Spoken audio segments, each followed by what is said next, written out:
여러분 한 주간도 평안하셨습니까? 코로나 기간이 길어지면서 여러분 참 쉽지 않을 것입니다. 삶이. 하지만 끝까지 견디고 이기고 싸우고 그래서 하나님 앞에 정말 기뻐하는 저와 여러분 되길 주님의 이름으로 축원드립니다. 다들 힘든데 하여튼간 끝까지 신앙으로 견디시기 바랍니다. 교회론 네 번째 시간을 좀 같이 갖겠습니다. 사도행전 2장 말씀을 가지고서 지난 시간에 초대교회의 모습이라는 제목으로 사도행전 2장 42절 말씀을 나눴는데요. 계속 이어서 초대교회의 모습은 어떤 이미지였고 어떻게 태동해였는가라는 것을 좀 같이 나눴으면 좋겠습니다. 예수님의 부활을 목격하고 그리고 예수님께 보냄을 받은 사도들이 그 초대교회 성도들과 같이 교회를 어떤 모습으로 세워갔고 그리고 어떻게 태동되었는지 그 첫 번째가 기억나시는지 모르겠지만 사도들의 가르침을 그때 당시 성도들이 잘 받았고 잘 배웠고 잘 믿었다라는 사실입니다. 여러분 그게 어떻게 가능할 수 있었던가?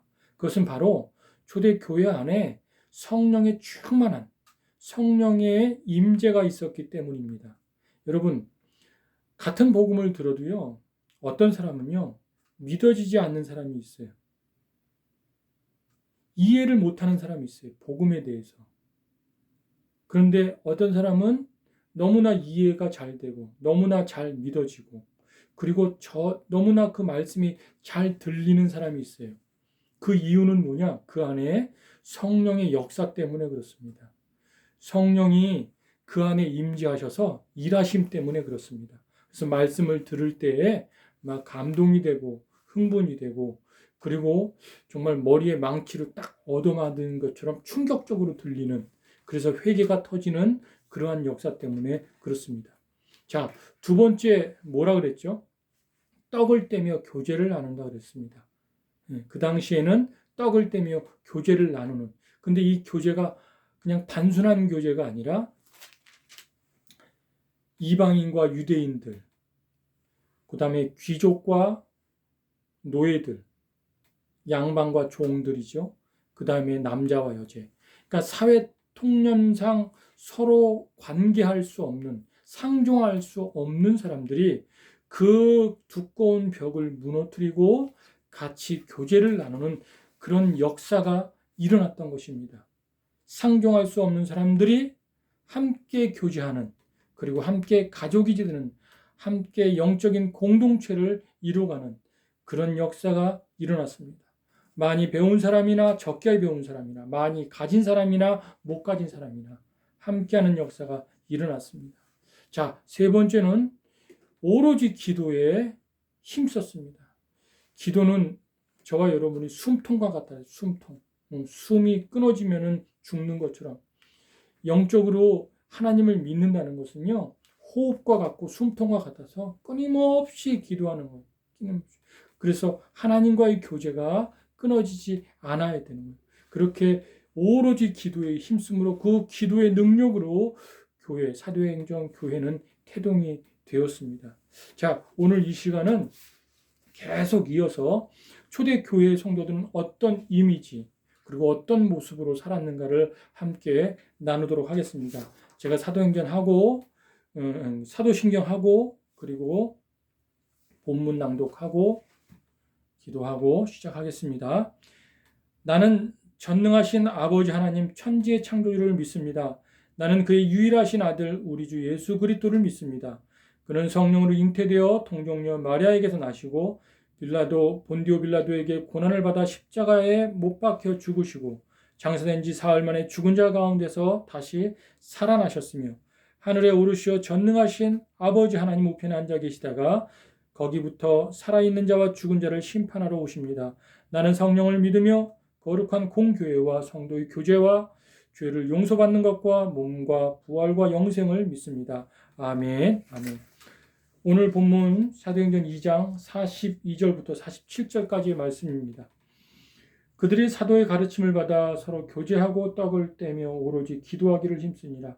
사람마다 두려워하는데 사도들로 말미암아 기사와 표적이 많이 나타나니 믿는 사람이 다 함께 있어 모든 물건을 서로 통용하고 또 재산과 소유를 팔아 각 사람의 필요를 따라 나눠주며 날마다 마음을 같이하여 성전에 모이기를 힘쓰고 집에서 떡을 떼며 기쁨과 순전한 마음으로 음식을 먹고 하나님을 찬미하며 또 온 백성에게 칭송을 받으니 주께서 구원받는 사람을 날마다 더하게 하시니라. 아멘, 아멘. 이 말씀 가지고서 초대교회의 모습 두 번째 시간을 갖겠습니다. 잠시 기도하겠습니다.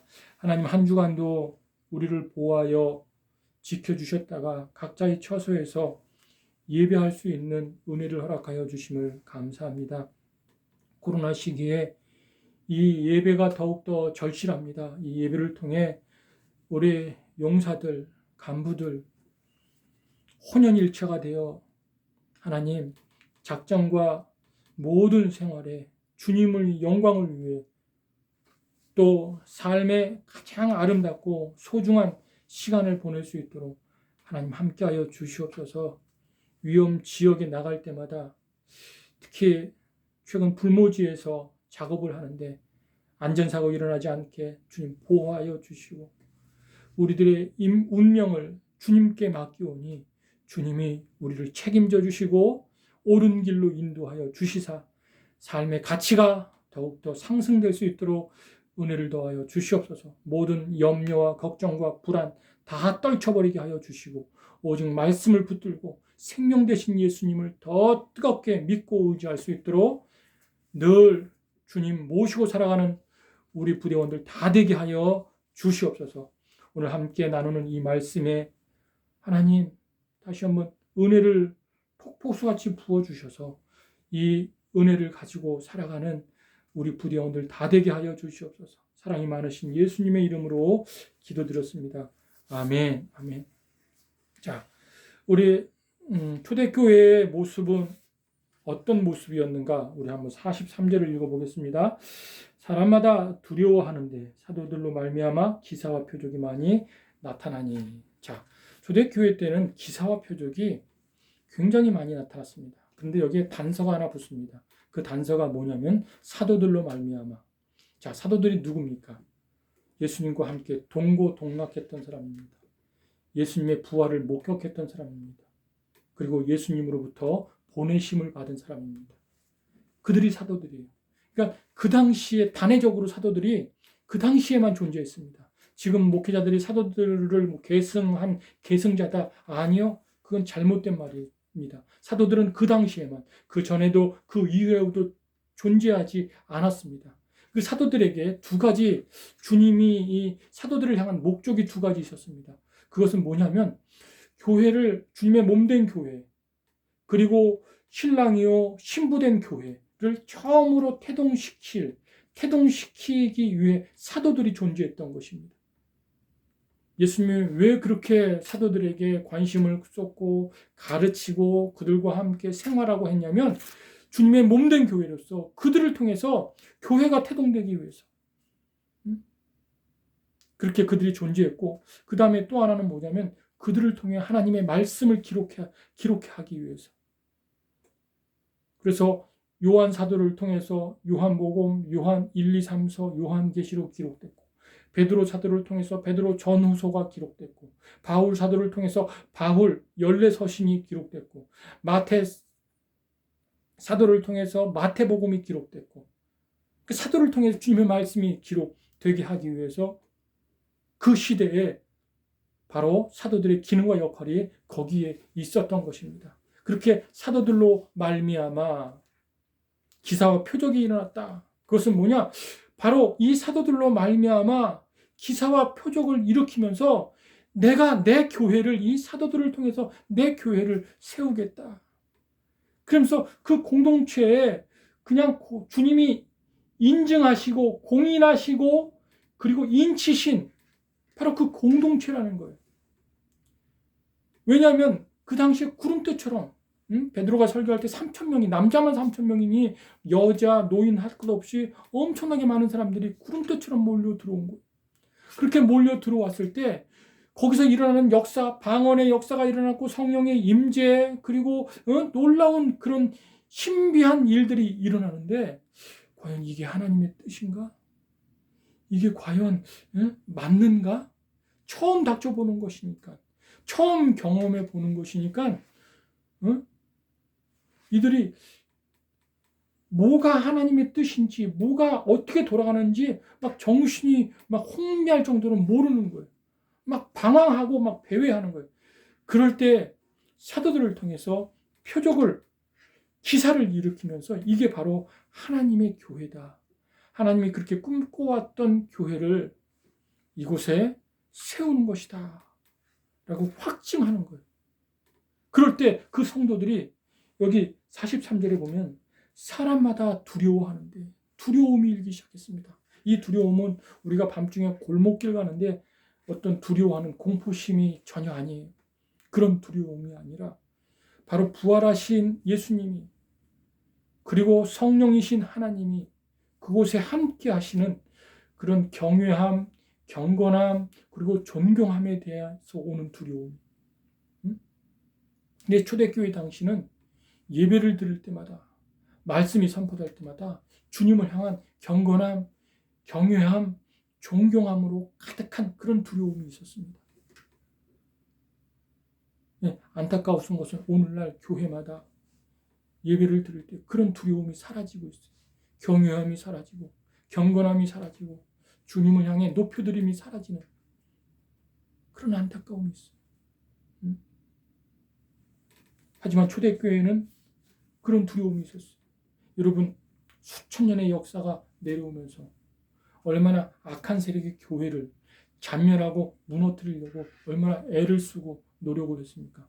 그럼에도 잔멸될 듯이, 사라질 듯이, 무너질 듯이 하면서 교회가, 그럴 때마다 교회가 우후죽순처럼 부흥하고 또 성장하고 많아지는 것을 보게 됩니다. 여러분, 그 콘스탄티노플 300년 콘스탄티노플 때의 기독교가 로마의 공인이 됐는데, 공인되기 전에 얼마나 박해가 심했는지, 억압과 착취가 심했는지 모릅니다. 감옥에 가두고 매를 맞고 그리고 죽임을 당하는 순교자들이 얼마나 나타나는지 모릅니다. 그럼 교회가 사라져야 될 거 아니에요. 기독교가 멸망돼야 될 거 아니에요. 근데 그럴 때일수록 더 우후죽순처럼 여기저기서 막 몰려오는 거예요. 예수 믿겠다고. 너도 나도 예수 믿겠다고 몰려오는 거예요. 그래서 여러분, 지금도 이 땅에서 교회가 손가락질을 당하고 또 욕을 얻어먹고 그리고 뭐 안티 기독교인들이 늘어난다 할지라도 걱정할 필요가 없습니다. 왜냐하면은 진짜 주님의 교회, 함부로 말해서는 안 되는 이유가 뭐냐면요, 주님의 교회라면요, 세상은 교회가 소망인 거예요. 결과적으로 과학이 발달하고 어떤 경제가 막 부흥이 돼도요, 마지막은 세상이 무너지지 교회는 안 무너져요. 주님이 살아있는 한. 그래서 함부로 말해서는 안 되는 거예요. 여러분, 그 당시에 아나니아와 사피라, 성령이 충만한, 그리고 성령의 역사와 기적과 표적이 마구 일어나는 그 사도들이, 그 사역이 활발하게 일어나는, 사도들의 사역이 역동적으로 일어날 때 아나니아 사피라가 거짓말하고 성령을 속여서 죽는 거 보세요. 그 당시에는 너무나 실제적이고 너무나 그렇게 굉장한 역사들이 교회 안에서 일어났습니다. 그래서 저와 여러분이 어머니 교회를 다니는 사람, 어머니 교회를 믿는 사람은 다 예수를 실제적으로 만나고 또 경험하며 그의 삶과 그의 생각과 마음이 완전히 변화되는 그런 은혜가 있기를 원합니다. 자, 두 번째로는 44절과 45절 말씀입니다.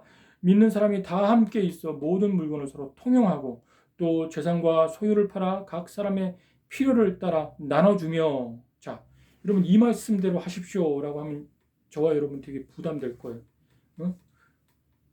모든 물건을 다 팔아서 나눠줘라? 다 바쳐라? 얼마나 부담돼요. 여러분, 꼭 이 말씀만 가지고 뿐만 아니라 하나님의 말씀을 들을 때는요, 여러분 적지 않게 부담감을 가져야 되는 게 하나님 앞에서 도리입니다. 부담이 없는 신앙은 그 잘못된 거예요. 이 부담은 거룩한 부담이라고 하는데, 우리가 하나님의 사람이라면 어떤 말씀이 들려지든지 간에 우리에게는 부담으로 다가와야 돼요. 부담으로. 그리고 내적 치열한 싸움을 통해 그 부담이 어떤 응답으로 다가와서 그렇게 살아내는 저와 여러분 되길 주님의 이름으로 축원드립니다. 자, 1차적으로 이 말씀 보면 나누라 그랬는 거예요. 네 소유를 팔아서 가난한 사람들에게 나누라. 그 당시에 어떤 학자들은 좀 잘못된 억지 해석을 했는데, 그 당시에 그 학자들의 말로는 이래요. 종말론적인 신앙을 가지고 있었다. 그래서 예수님이 곧 오실 것이다. 그러니까 집에도 가지 말고 성전에 모여서 다 공동체 생활을 해라. 그리고 가진 것, 물질이 필요하니까 가진 것 다 팔아가지고 그리고 그것을 다 나누는 그런 생활을 해라. 그렇게 생활을 하다 보면 예수님이 오시면 그때 만나면 된다. 근데 지금까지 안 오고 있잖아요. 그러니까는 종말론적인 신앙은 갓때 그 당시에 학자들이 그렇게 풀면은 안 되는 거예요. 그건 억지 해석이고 그렇게 풀면 안 되고, 성경에 보면은 사도행전 4장 32절에 보면 이렇게 나와 있습니다. 믿는 무리가 한 마음과 한 뜻이 되어 모든 물건을 서로 통용하고 자기 재물을 조금이라도 자기 것이라 하는 이가 하나도 없더라. 자, 모든 무리가 다 한 마음과 한 뜻이 됐다. 이 말은 뭐냐면 초대교회 당시는 성령의 강력한 임재가 있었어요. 그래서 내 생각과 내 마음 속에 또 내 삶 속에 깊이 성령께서 개입하셔서 간섭하셔서 그분을 주인으로, 예수님을 주인으로 왕으로 모시며 살아가는 삶이 시작되었습니다. 그 전까지는, 성령을 받기 전까지는, 내가 예수님을 주인으로 모시기 전까지는 내 물건, 내 삶 다 내 건 줄 알았어요. 내 생각대로, 내 계획대로 살면 되었고, 내 물건 내 맘대로 쓰면 되었고, 다 내 건 줄 알았어요. 그런데 성령을 받고 예수님을 주인으로 모시니까 내 것이 하나도 없는 거예요. 내 삶에 내 모든 것이 내 것이 하나도 없는 거예요. 다 주님의 것인 거예요. 응? 그러니 한 마음 한 뜻이 돼요. 자기 소유를 팔아 스스로 내놓기 시작하는 거예요. 가난한 사람들을 위해서. 가난한 사람들을 위해서. 여러분 보세요. 사도행전 4장 33절 그 이하에 보면은 이렇게 되어 있습니다. 사도들이 큰 권능으로 주 예수의 부활을 증언하니 우리가 큰 은혜를 받아 34절에 그 중에 가난한 사람이 없으니 이는 밭과 집이 있는 자는 팔아 그 판 것의 값을 가져다가 35절 사도들의 발 앞에 두매 그들이 각 사람의 필요를 따라 나눠 줌이라. 자, 베드로의 설교를 듣고 남자만 3,000명이 모여들기 시작했어요. 그 안에는 지도층도 있을 테고 귀족층도 있을 테고 가난한 사람들, 특별히 가난한 사람들이 더 많았습니다. 여자들, 노비들이 더 많았습니다. 자, 그런 사람들을 보니까 하나님이 그들이 성령의 충만함을 받고 특별히 지도층들이 변화되기 시작하고 회개가 일어나고 그러면서 자기 가진 것을 먼저 팔기 시작했던 것입니다. 그 대표적인 사람이 바나바였어요. 부유한 바나바가 자기 소유를 팔아서 가난한 사람들을 나눠주기 시작했어요. 근데 그걸 보는데 부유한 사람 중에 그 중에 아나니아와 삽비라가 있었어요. 삽비라가 성령을 속이고 감추자, 사도 앞에서 감추자 그들이 땅에 엎드려서 죽음을 당해 시체가 들려나가는 일들이 벌어집니다.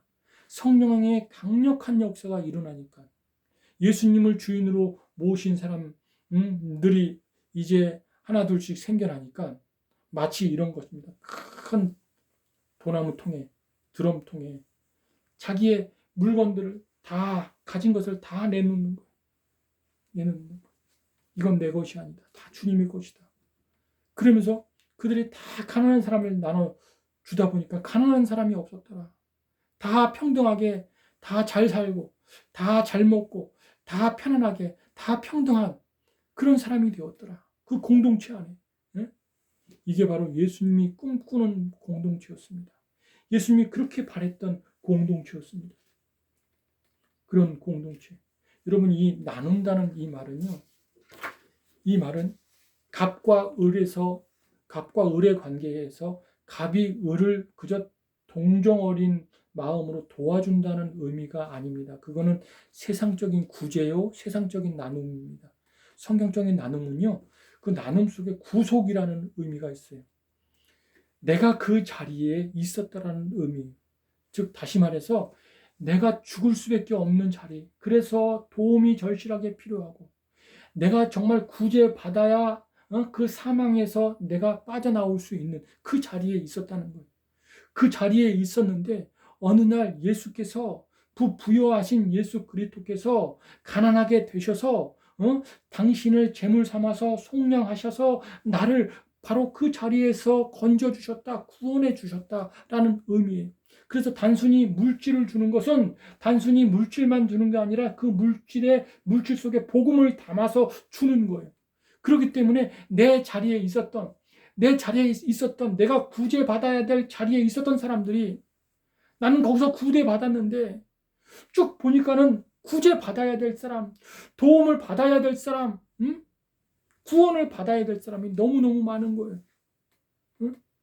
그런 사람들을, 그 가난한 사람들을 동일한 눈으로, 예수님의 마음으로, 예수님의 눈으로 동일하게 보면서 그들을 물질 속에 복음을 담아서 그들을 구원해내는 것. 그런 의미가 구제 속에 있는 것. 그러니까 초대교회 당시에 모였던 사람들이 자기 소유를 팔아서 다 내놓는 건 뭐냐? 그 안에 복음을 담아서 구제받지 못하는 사람, 구원받지 못하는 사람, 예수를 만나지 못하는 사람들을 향해 그들을 구제하는, 나누는 거예요. 물질을 통해 나누는 거예요. 그런 역사가 일어났기 때문에 초대교회가 든든히 서갔던 것입니다. 여러분, 목사가 잘 먹고 잘 살기 위해, 또 교회 지도층들이 잘 먹고 잘 살기 위해 교회가 성장하고, 옛날 카톨릭이나 또는 예수님 당시에도 그랬죠. 바리새인들이나 서기관들, 율법학자들, 대제사장들. 그건 교회가 아닌 거죠.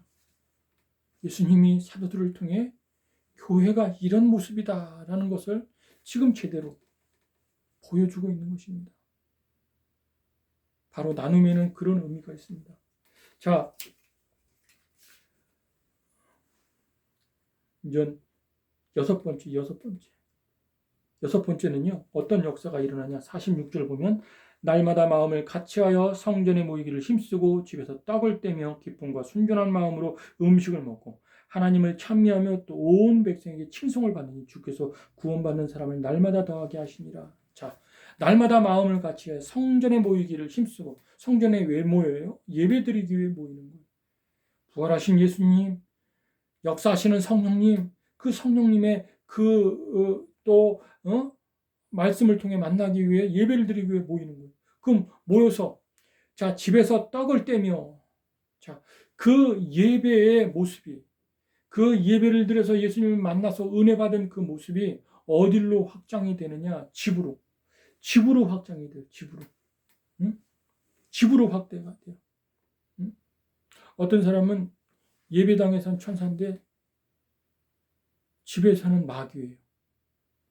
그렇게 다를 수가 없어요. 막 아내를 학대하고 아이들을 막 모함하고 구박하고 이래요. 근데 예배당에 가면 막 천사예요.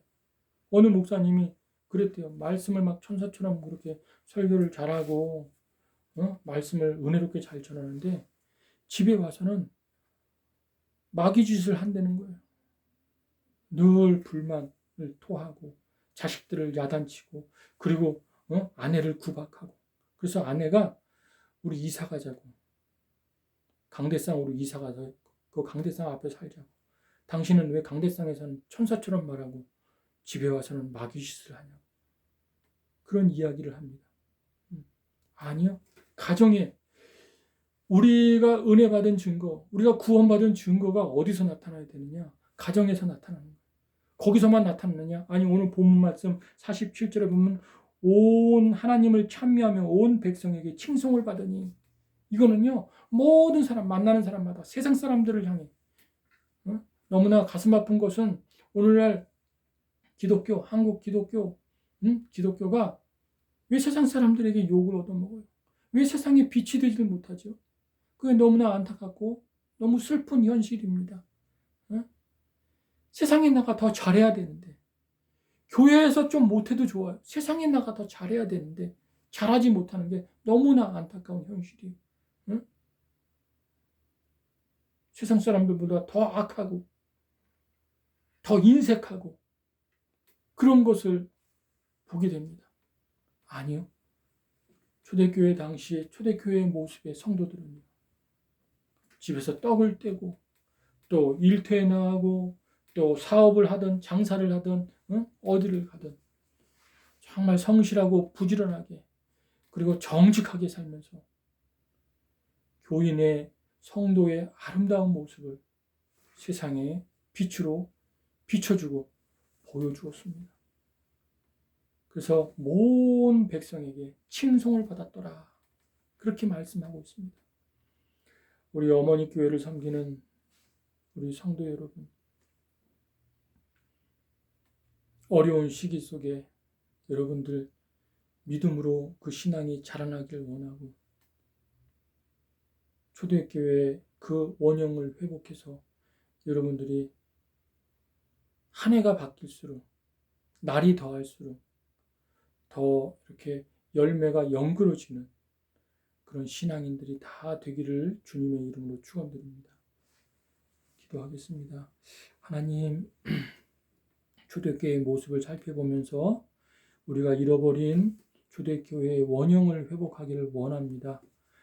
우리 수색대대 모든 부대가 하나님께로 돌아오기를 원하고 우리 성도들 맡은 바 자리에서 최선을 다하며 늘 삶의 가치가 더 높아질 수 있도록 주님을 통해 더 신앙이 불붙듯하게 하며 그리고 삶이 더 연그러질 수 있도록 그렇게 주님 함께하여 주시옵소서. 사랑이 많으신 예수님의 이름으로 기도드렸습니다. 아멘. 한 주간도 평안하십시오.